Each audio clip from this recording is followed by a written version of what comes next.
Thank you, Mr. Chairman. I'm new to the committee, new to this issue, so I'm going to ask some pretty basic questions. I'm also an accountant, so I like numbers. Can you give me what level of revenue is going up and down the Northeast Corridor right now? Is there a figure on that? Is it?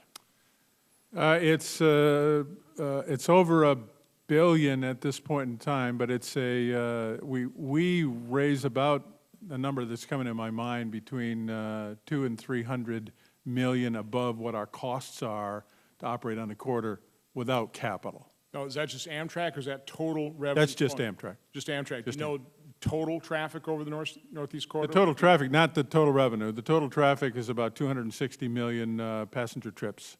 Okay, I'm talking revenue though, because I want to get down to dollars. I don't have. Does the commission have that, Jim? No, I don't think so. we don't at this point. We could get that, but. Okay, that's kind of critical. What are we talking about in terms of maintenance infrastructure, Mr. Rediger, in terms of just what we need to do to invest to maintain what we've got?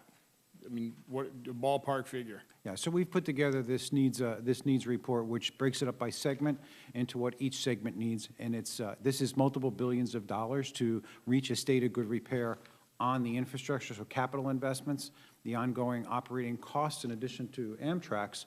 The commuter railroads are not profitable typically across the corridor.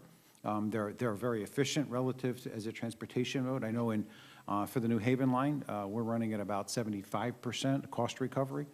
So it is a subsidized operation. So when you throw the commuter operations on top of the Amtrak operations from the operating and maintenance side, it's not the same as the Amtrak only operation. Okay, multiple billions. Are you talking 10 billion? Are you talking 15 billion?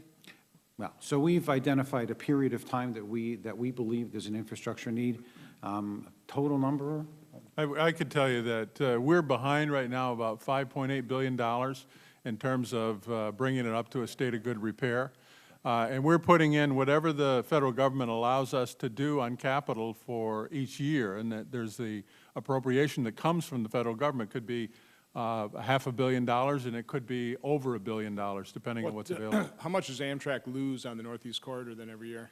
The entire amount of the capital investment, the way Congress figures it, is what Amtrak loses. Okay, I'm not interested in the way Congress figures it. What does your profit and loss look like? I mean, so you got $1 billion in revenue. How much do you lose? Whatever we put into the capital. Which is how much? It depends on the year, sir. Well, you only do it once every year. You provide us money. You don't give us like a highway side does for 5 years. This isn't trying to be hostile. No, I understand. So do you do an annual income statement at all? Yes. So how much would you consider your loss per year? I'll get a real number for you and get it back. Can you give me a ballpark just for discussion here?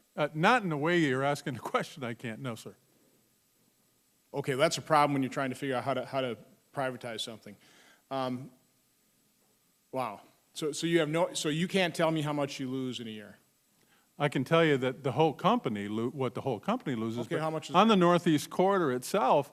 We make about $300 million over the investment. Let me see if I can figure it out here. I'm talking out loud.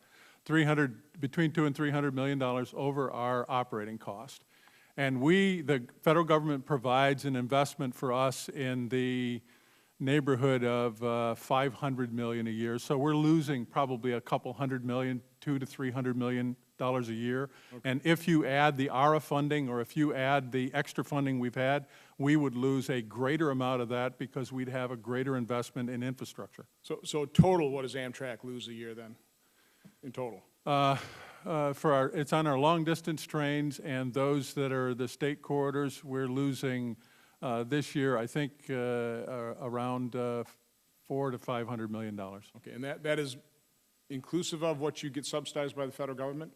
Yes. So in other words, federal government pumps money in, you count that as revenue, and then you still lose $500 million. No, we count that all as subsidy.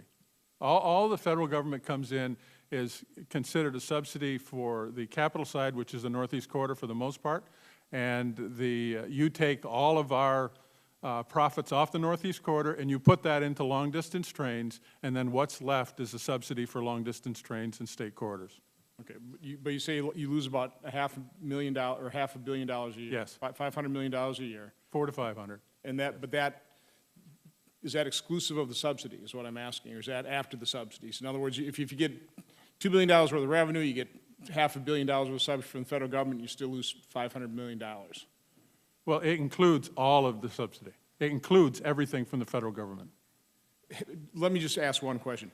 Have you tried adjusting prices so you don't lose money? Yes. And what happens? On the Northeast Corridor, we've increased revenue. On the long-distance trains, that's not possible. Okay, thank you, Mr. Chairman.